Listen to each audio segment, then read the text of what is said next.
Juste avant de démarrer les amis, je vous rappelle que toutes mes vidéos sont désormais disponibles en podcast depuis quelques jours et ce sur toutes les plateformes d'écoute, Spotify, Apple Podcast, Google Podcast, Deezer, etc. Je vous mettrai un lien en description.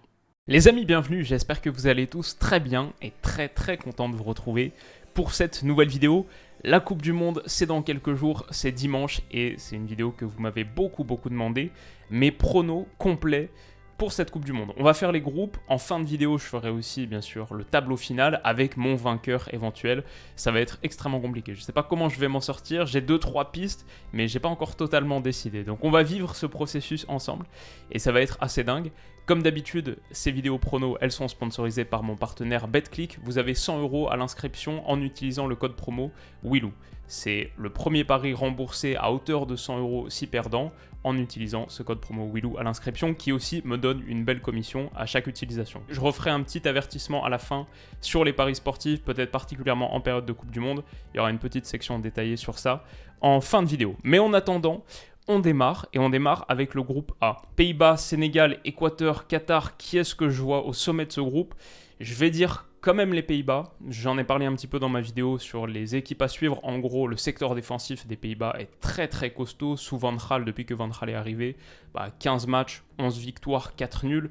C'est une équipe qui est solide, qui manque un peu de qualité sur les postes offensifs, mais la Coupe du Monde, pour moi, et ça va être un des thèmes récurrents de cette vidéo, la Coupe du Monde, c'est la défense, c'est la stabilité défensive avant tout, et je pense que les Pays-Bas ont ce qu'il faut dans ce secteur-là. Donc, je mets les Pays-Bas premier. Ensuite, deuxième, ça va quand même être le Sénégal, même sans Sadio Mané. Ce Sénégal d'Aliou Cissé, c'est la même chose. Sur les tournois internationaux récents, ils ont montré à quel point ils étaient à la hauteur de ces tournois, les phases de groupe, et la défense, la solidité défensive d'un Sénégal qui pourra compter sur Kalidou Koulibaly, Abdou Diallo, Edouard Mendy en dessous, le triangle de fer, qui finalement n'a pas pris Saliou Ciss, latéral gauche, parce qu'il était sans club. C'était un petit peu un de mes soucis, une de mes inquiétudes. Vous vous en souvenez, il y a quelques semaines, quand je faisais mon analyse dédiée du Sénégal. D'ailleurs, je mettrai les liens en description de ça aussi, toutes mes vidéos liées à la Coupe du Monde, si vous voulez un petit peu plus d'analyse.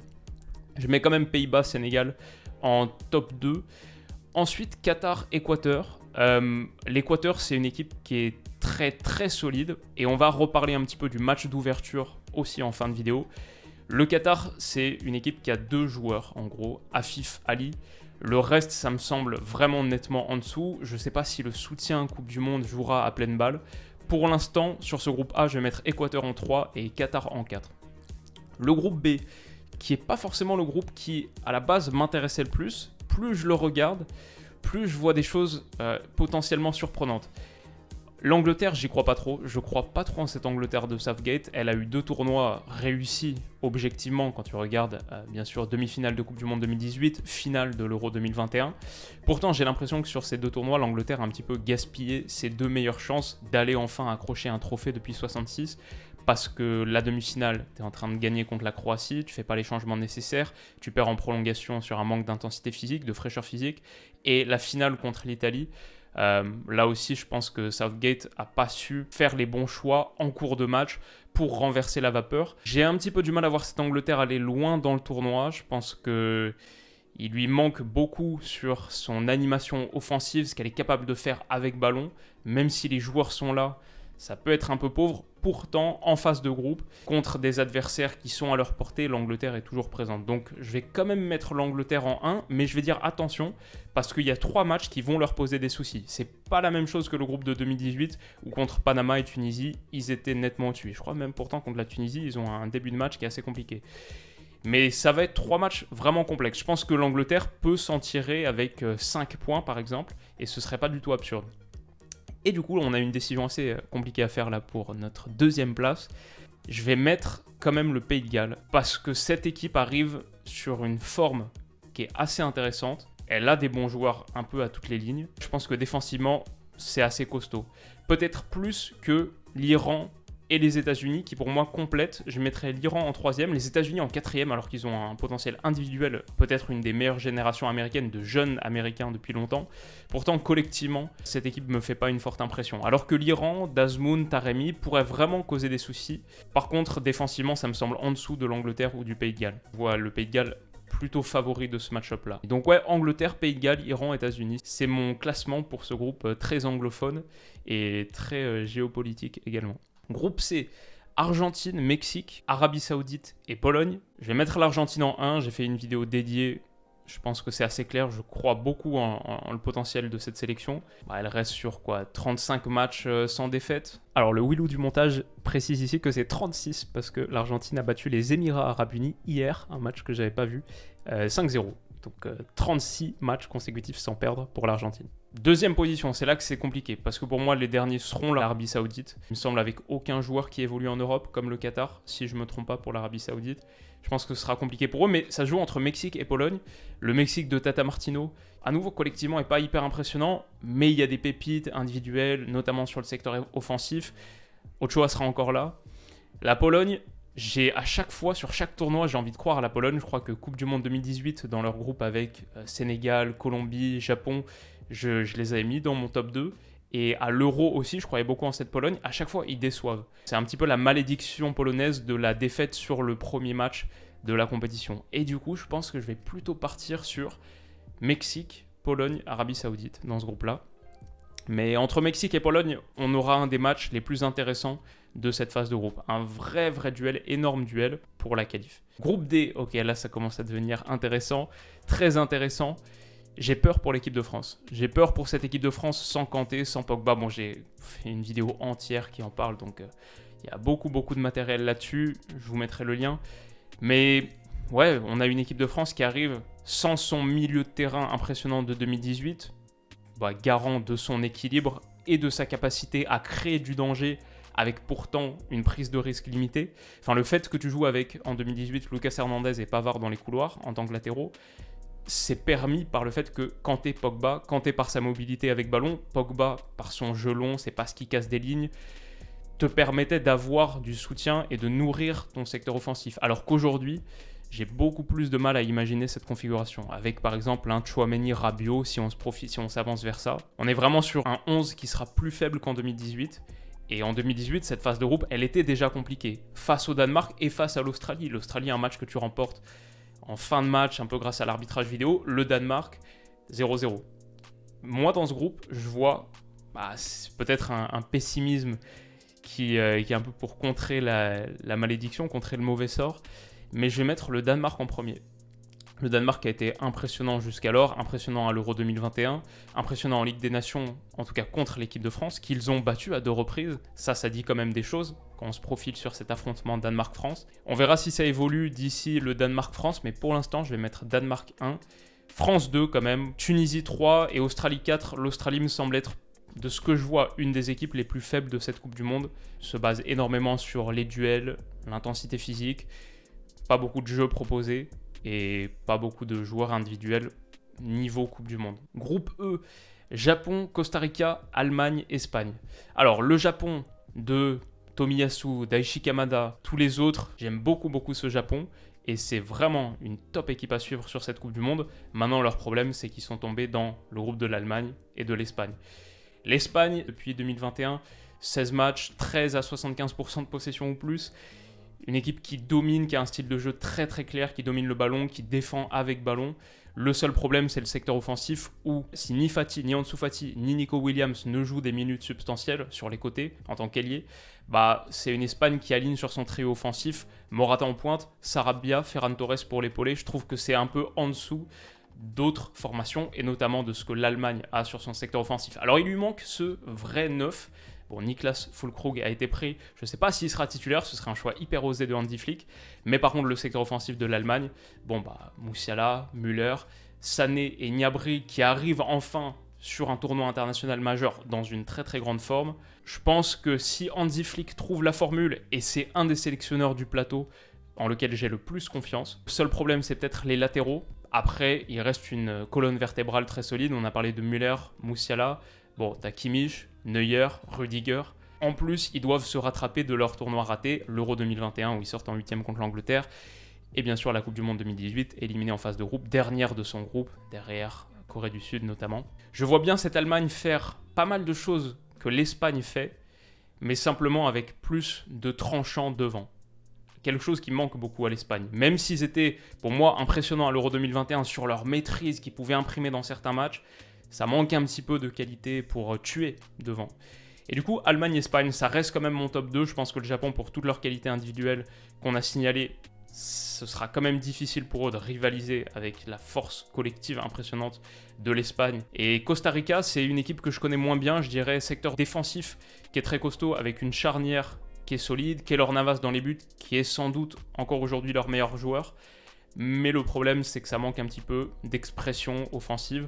Peut-être un scénario un petit peu similaire, une physionomie un peu similaire dans leur match à ceux de l'Équateur. Je pense que le Costa Rica, c'est l'équipe que je connais le moins bien du mondial, avec l'Arabie Saoudite.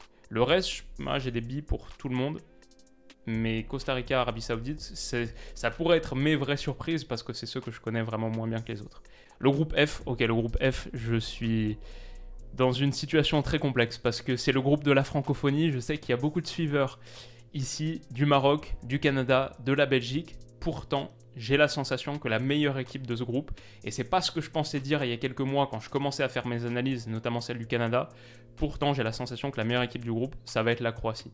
Avec cet entrejeu qui n'a pas bougé, Modric, Brozovic avant tout, Kovacic également, finaliste 2018, impressionnante en Ligue des Nations, s'est qualifié pour le Final Four, en battant notamment à 2 reprises l'équipe qui moi me plaît beaucoup, le Danemark, la Croatie, est peut-être au-dessus encore de ce Danemark-là.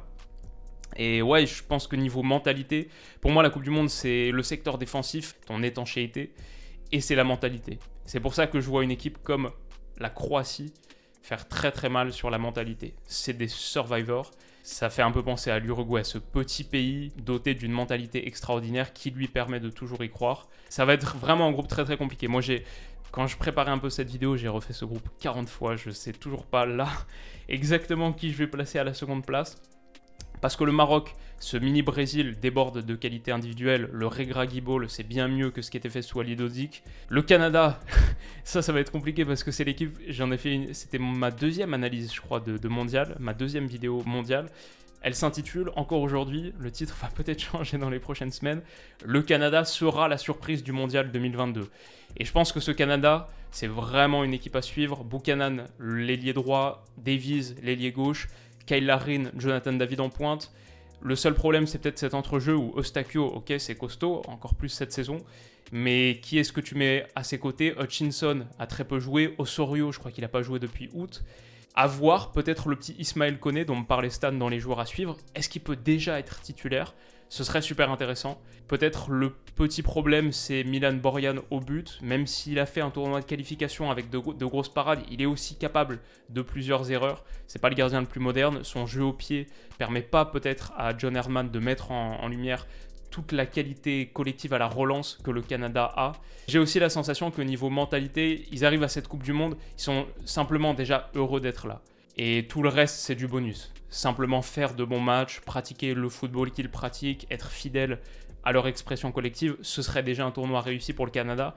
Et je me demande si dans ce groupe, finalement, peut-être que le Canada va manquer de ce petit truc qui fait la différence en Coupe du Monde, où il faut être un peu plus tueur et égoïste. Du coup, ça se joue peut-être plus entre Maroc et Belgique, et là c'est hyper compliqué, parce que la Belgique, bien sûr, c'est la Belgique de Bruyne et de Courtois, mais c'est aussi la Belgique d'Alderweireld, Vertonghen, et qui est-ce que tu mets en troisième centrale? Dendoncker, je pense que c'est lui le favori, Zeno de Bast peut-être. C'est les équipes défensives qui en général priment en Coupe du Monde. La Belgique me semble avoir une des organisations défensives avec le plus d'incertitude, des favoris, des cadors en tout cas. Pour une équipe qui a fait demi-finale à la dernière Coupe du Monde, là elle arrive avec beaucoup d'inquiétudes et d'interrogations dans cette zone.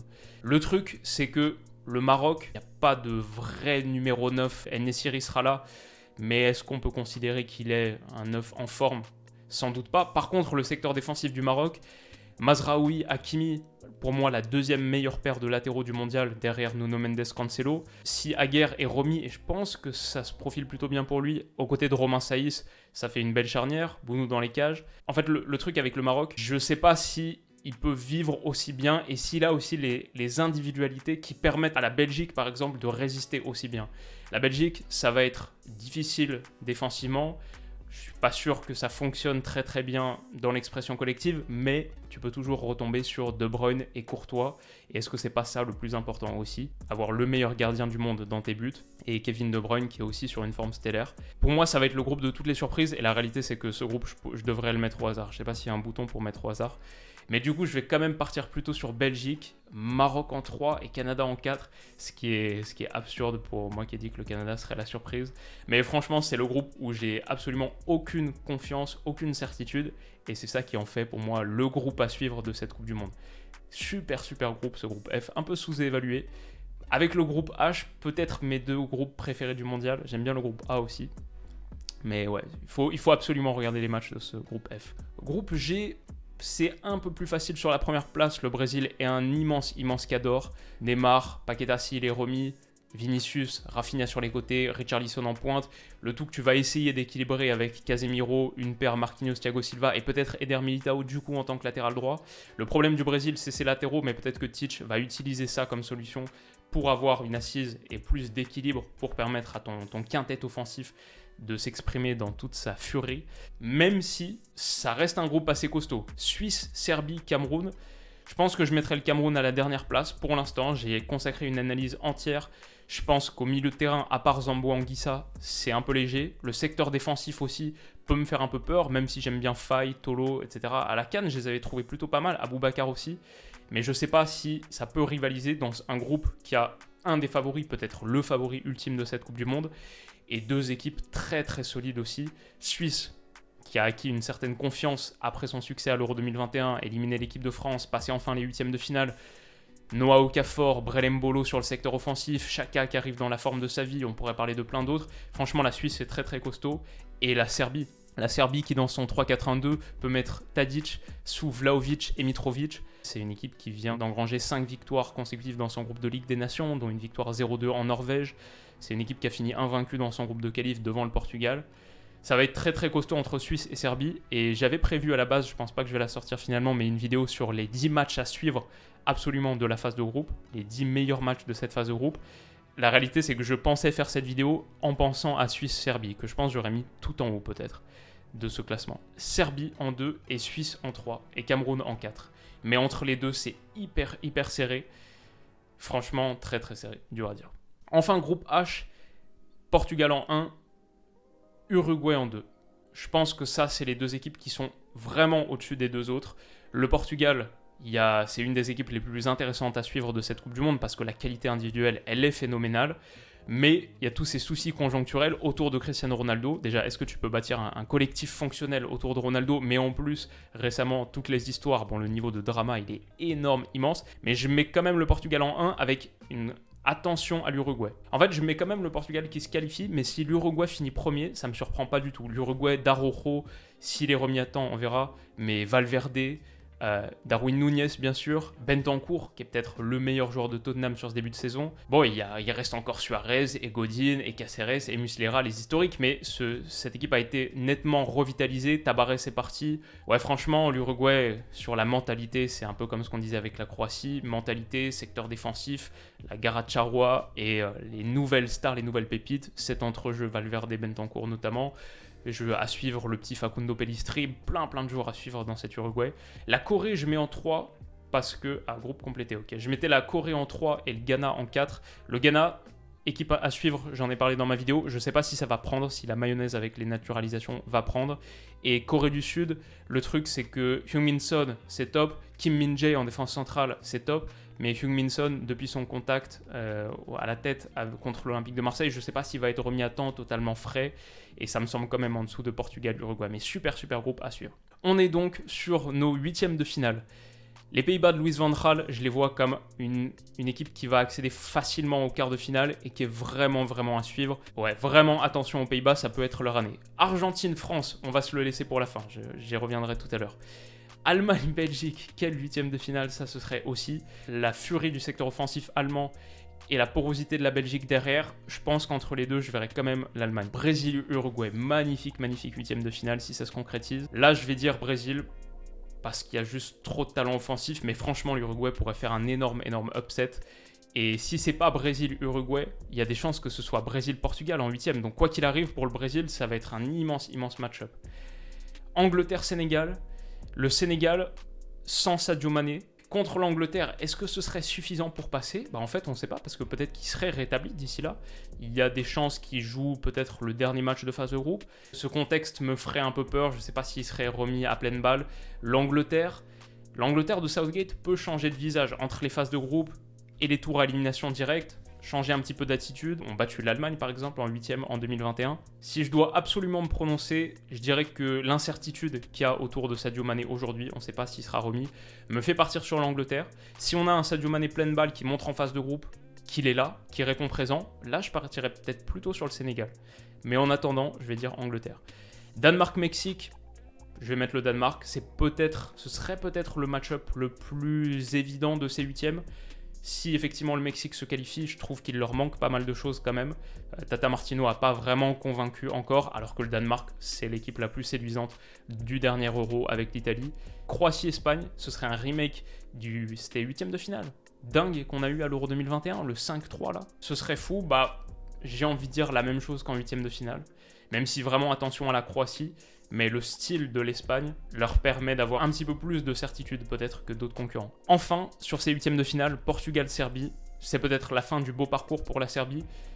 Et ce Portugal que je vois comme top 3 sur la qualité individuelle de son effectif a là l'occasion de montrer que c'est un prétendant. Enfin, du coup, Argentine-France. J'aurais très peur de ce match-up. Ce serait des conditions totalement différentes de celles de 2018, où l'Argentine était poreuse derrière, très faible en transition défensive, où l'équipe de France pouvait exploser depuis sa base basse. Cette Argentine qui est impressionnante sous Scaloni, avec un Lionel Messi, on a l'impression que c'est son année.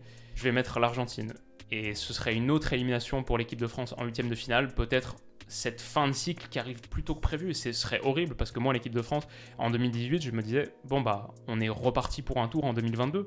C'est pas du tout comme l'Allemagne de 2014 ou l'Espagne de 2010 qui avait des joueurs plus âgés. Là, l'équipe de France de 2018, c'est le titre de la jeunesse. Donc je pensais qu'en 2022, on arriverait avec... Mais en fait, voilà, on arrive avec plusieurs joueurs majeurs qui manquent. Des incertitudes aussi autour de Raphaël Varane sur son état physique, et même autour de Karim Benzema. Là, il commence à y avoir des informations selon lesquelles il est peut-être plus blessé que ce qu'on pense. Chaque jour où j'ouvre Twitter, j'ai un peu peur de lire cette mauvaise nouvelle. Du coup, en quart de finale, le 9 décembre, ce serait Pays-Bas-Argentine. Quel match-up de malade mental, le remake de la finale de Coupe du Monde, 78, à l'époque Kempes.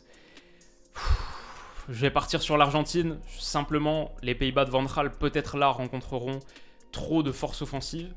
Maintenant, la Coupe du Monde, comme j'ai dit, les équipes défensives, etc. Franchement, c'est chaud. Hein. C'est chaud si on a un Pays-Bas-Argentine. Quel match de dingue ce serait. Brésil-Allemagne. Plutôt Brésil, peut-être. Je sais pas, parce que peut-être l'Allemagne a un petit peu plus de solidité. L'Allemagne en Coupe du Monde. Mais j'ai la sensation que c'est un peu l'année des Sud-Américains aussi. Peut-être l'année de Neymar aussi. Neymar contre Messi en demi-finale de Coupe du Monde. Franchement, plus on s'avance, plus c'est impossible à dire. C'est ça qui va rendre l'analyse de ces matchs et le visionnage, bien sûr, tellement excitant. Trop hâte. Mais je veux dire Brésil. Brésil-Argentine en demi-finale. Angleterre-Danemark, je ne m'abuse, c'était la demi-finale de l'Euro 2021 avec l'autre Italie-Espagne. Et dans ce match-up, du coup, si je me base là-dessus, moi, ce Danemark que j'aimais beaucoup, en réalité, avait vraiment souffert contre l'Angleterre. Peut-être avait rencontré sa kryptonite, ou une sélection contre laquelle c'était difficile de créer. Du coup, on avait vu l'Angleterre prendre progressivement le contrôle de ce match. Et c'est vraiment dingue de se dire que cette Angleterre de Southgate, en laquelle je crois pas du tout, va aller en demi-finale de Coupe du Monde. Mais la réalité, c'est que dans un groupe qui est vraiment à sa portée, plus potentiellement le Sénégal sans Sadio Mané en 8e et un Danemark contre lequel l'Angleterre a prouvé, finalement elle pourrait avoir un parcours assez accessible jusqu'en demi. Ce qui est assez dingue parce que du coup je vois les équipes qui se profitent derrière, Espagne ou Portugal. C'est encore une fois très costaud. Là, au 17 novembre, j'ai peur que les petits soucis extrasportifs autour du Portugal, le Portugal de Santos, qui est aussi collectivement pas une machine, rien à voir avec l'Espagne de Luis Enrique, j'ai peur que ce soit le match-up qui leur fasse très mal. Ils se sont joués en plus en Ligue des Nations récemment, fin septembre il me semble, et l'Espagne avait gagné 1-0 avec quasiment 70% de possession, un truc comme ça. Bon, classique Luis Enrique, classique cette Espagne. Mais ouais, du coup, j'ai du mal à voir le Portugal résister à la force collective de cette Espagne. Et ce serait, quoi qu'il arrive, un incroyable match de quart de finale. De toute manière, il n'y a que des matchs de fous furieux là. C'est dingue si on a ce tableau final. Ce sera évidemment pas le cas, il y aura de grosses surprises de partout. Mais du coup, dans le cadre d'un affrontement Espagne-Portugal, franchement, ce serait Portugal-Angleterre par exemple, je verrais le Portugal l'emporter. Ce serait Portugal, pas mal d'autres équipes, je verrais le Portugal l'emporter. Mais j'ai peur que Espagne-Portugal, ce soit une des pires confrontations pour le Portugal. Du coup, je mets l'Espagne. Et ça nous donne 2 demi-finales, une 100% Sudam et l'autre 100% européenne. Argentine-Brésil, Angleterre-Espagne. C'est dingue parce que c'est pas du tout le tableau auquel j'avais réfléchi quand je préparais cet enregistrement. Argentine-Brésil, j'ai envie de dire Argentine parce que la finale de Copa América remportée par l'Argentine il n'y a pas si longtemps que ça, peut-être une équipe un petit peu plus équilibrée. Le truc avec cette Argentine dont on n'a pas parlé pour l'instant, à part dans l'analyse dédiée, les 15-20 minutes que j'ai consacrées à l'Argentine il y a quelques jours, semaines, c'est que c'est une équipe qui joue de manière beaucoup plus équilibrée qu'en 2018. C'est-à-dire que Messi, je crois, donne 20 passes de plus par match. Avant, il était à 35, maintenant il est à 55, un truc comme ça, entre 2018 et 2022. Messi est plus autant la seule destination du ballon. Ça rend cette équipe beaucoup plus difficile à défendre, beaucoup mieux équilibrée. L'Argentine de Di Maria, de Lautaro Martinez, Lo Celso est blessé je crois malheureusement, mais Paredes, Enzo Fernandez au milieu sans doute. Romero, si c'est Otamendi à voir, mais Scaloni va peut-être au fur et à mesure du tournoi mettre Lisandro Martinez. Lisandro Martinez, c'est une des meilleures charnières que l'Argentine ait eues depuis longtemps. Je me dis, ça peut être suffisant pour réitérer ta performance de Copa América il n'y a pas si longtemps. Donc Argentine qui se qualifie pour la finale dans ce qui pourrait ressembler à une finale avant l'heure, et Angleterre-Espagne pour toutes les raisons que j'ai annoncées. Ça pour moi c'est la fin de parcours de l'Angleterre et c'est l'Espagne, du coup cette Espagne que j'avais dit quand ils perdent leur demi-finale contre l'Italie à l'Euro 2021, j'en ai parlé il y a quelques jours, j'ai sorti mes notes et j'avais écrit dans mes notes, attention, cette Espagne arrivera sans doute au mondial comme une des 3-4 favoris, parce qu'elle aurait sans doute dû remporter cette demi-finale contre l'Italie. Si elle remporte cette demi-finale contre l'Italie, pour moi, elle est championne d'Europe, parce qu'elle bat l'Angleterre en finale. Elle a, contre l'Italie, 17 tirs à 7, 1,5 XG à 0,5. J'ai peur qu'elle soit pas assez tueuse devant. Peut-être, si Ansu Fati a des minutes, ça peut compenser d'une certaine manière. Et de toute manière, quand tu as Gavi, Pedri dans ton entrejeu, Busquets aussi, bon bah voilà, ça te fait ces fameux matchs à 70% de possession. Le seul problème peut-être, c'est à la perte de balle. Comment est-ce que ça se profile en transition défensive, où il y a de la lenteur. Mais le but pour l'Espagne, c'est de quasiment jamais avoir encaissé de transition défensive. C'est la possession à l'extrême et c'est la contre-pression dès la perte du ballon. C'est une des équipes les plus... C'est marrant, à la fois les plus modernes et les plus clubs sur cette contre-pression. À la fois, c'est une équipe qui semble ne pas avoir changé depuis, enfin qui reste dans l'état d'esprit 2010, début des années 2010, sous Luis Enrique donc. Fort possession, fort pressing. Je ne sais pas si ça peut marcher en finale de Coupe du Monde contre l'Argentine. Et de toute manière, moi un peu depuis le début, mon idée c'est que les deux gros favoris, c'est Argentine et Brésil. Et du coup, dans ce match-up, je verrai l'Argentine, dans la foulée de sa Copa América, remporter la Coupe du Monde. Je ne sais pas si c'est une surprise pour moi que je mette l'Argentine vainqueur, parce que j'en parle depuis un moment. Argentine, Brésil, c'est costaud. Si on reste sur mes performances récentes en matière de pronostics, à la dernière Coupe d'Afrique des Nations, j'avais dit victoire du Sénégal, et au dernier Euro, j'avais dit victoire de l'Italie. Bon, en tout cas, ça pourrait être ça, et ce sera sans doute pas ça, mais mon prono final, c'est l'Argentine vainqueur. Alors, quelques pronos supplémentaires en partenariat avec BetClick. C'est Pays-Bas en quart, comme je l'ai mis ici, je pense qu'ils ont un groupe qui est à leur portée, et s'ils ont Pays de Galles en 8e, le Pays-Bas qui accède en quart de finale, c'est coté à 1,72. Le Danemark en quart, qui lui aussi pourrait largement finir premier de son groupe et battre le Mexique en 8e de finale, ça me semble vraiment pas en dehors du champ des possibilités. Australie, Tunisie largement à leur portée. Contre la France, on verra, mais ils avaient fait 0-0 en 2018 et ils les ont battus 2 fois en Ligue des Nations. Le Danemark en quart, c'est 2,75. Un premier vainqueur de Coupe du Monde, le nom est à 1,33, c'est-à-dire que une des 8 sélections qui ont déjà gagné la Coupe du Monde va remporter à nouveau la Coupe du Monde. Il y a 3 Sud-Américains, Brésil, Argentine, Uruguay. Et là, je le fais de tête, 5 Européens, France évidemment, Angleterre, Allemagne, Espagne et Italie. Un de ces 8 pays-là remporte la Coupe du Monde, c'est coté à 1,33. l'inverse, c'est-à-dire qu'on a un nouveau vainqueur de Coupe du Monde, c'est coté à 3. Parmi les équipes qui pourraient prétendre à ça, on a les Pays-Bas. Je pense vraiment les Pays-Bas, attention. On a le Sénégal, le Danemark, Croatie, Belgique et Portugal. Ça, pour moi, c'est les 6 nations que je mets parmi les prétendantes, parmi celles qui n'ont pas encore remporté de Coupe du Monde. Continent vainqueur, Europe 1,42, Amérique du Sud 2,75. Amérique du Sud 2,75, quand tu vois l'état de forme dans lesquels arrivent Argentine et Brésil, ouais, peut-être. Et autres, donc Afrique, Asie, CONCACAF, Océanie, c'est 18. Double chance vainqueur, soit le Brésil, soit l'Argentine gagnent la Coupe du Monde, c'est à 2,90. Ça, c'est peut-être mon prono. C'est peut-être le truc le plus intéressant à mettre. Pour finir, comme je vais pronostiquer à chaque fois tous les matchs de la Coupe du Monde, dans le cadre de mes analyses des matchs, on finira la vidéo à chaque fois avec les pronostics du lendemain. Bah là, c'est mon occasion, c'est mon opportunité de faire mon petit prono sur le match d'ouverture Qatar-Équateur, dimanche 17h. La Coupe du Monde va démarrer par ça.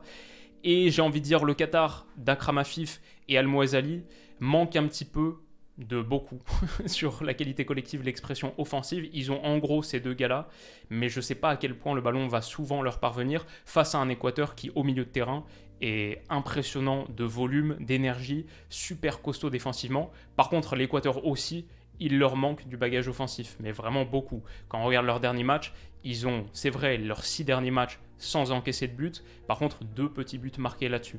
En gros, j'imagine une rencontre avec 2 équipes qui n'ont pas beaucoup de ressources offensives, 2 équipes que j'imagine très prises par l'enjeu aussi, disputer un match d'ouverture de Coupe du Monde pour le Qatar qui s'y prépare depuis 10-15 ans, qui a fondé l'Aspire Academy sur ce projet, qui est, voilà, c'est le moment pour des gars qui peut-être entendent parler de la Coupe du Monde quasiment depuis qu'ils sont des enfants. Et de l'autre côté, l'Équateur, pour ouvrir un mondial, c'est une position très particulière aussi. Donc très prise par l'enjeu, le stress, plus les matchs récents par exemple de l'Équateur contre des équipes peut-être un peu similaires à celles du Qatar. Contre l'Arabie Saoudite, ils font 0-0. Contre l'Irak, ils font 0-0. Ça, il y a quelques semaines, quelques jours.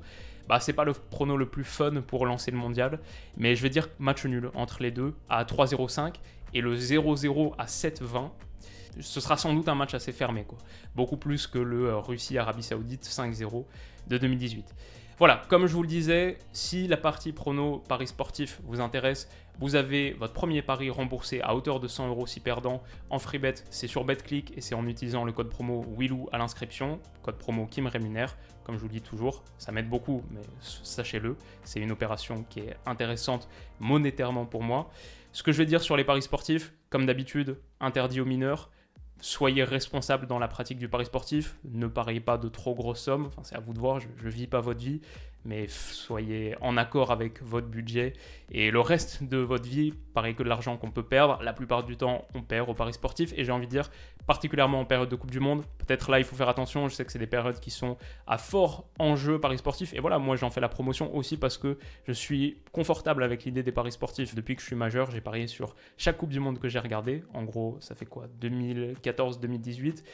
Je sais que c'est pas pour tout le monde, je sais qu'il y en a qui voient vraiment quelque chose de mal et je respecte chaque avis là-dessus. Je pense que si c'est fait avec responsabilité individuelle et avec parcimonie, voilà, ça fait partie des choses de la vie où il faut faire attention, évidemment, pas tomber dans un cercle vicieux de dépendance, d'addiction, mais c'est vrai aussi, moi je sais, j'en ai vécu l'expérience que pour la Coupe du Monde, ça me rendait les choses plus fun. Donc je dis pas qu'il faut parier pour se rendre la Coupe du Monde plus fun. La réalité c'est qu'elle va être hyper fun, quoi qu'il arrive, juste regarder les matchs, c'est ça le plus gros plaisir. Mais ce que je voulais dire sur la Coupe du Monde, c'est que c'est toujours les tournois les plus imprévisibles. Si vous pariez, il ne faut pas se dire que c'est pour gagner de l'argent. La réalité, c'est que si vous pariez sur toute la Coupe du Monde, je suis sûr que vous perdrez de l'argent, comme moi j'en ai perdu à chaque fois que j'ai parié en Coupe du Monde. Si vous le faites, voilà, faites-le avec responsabilité.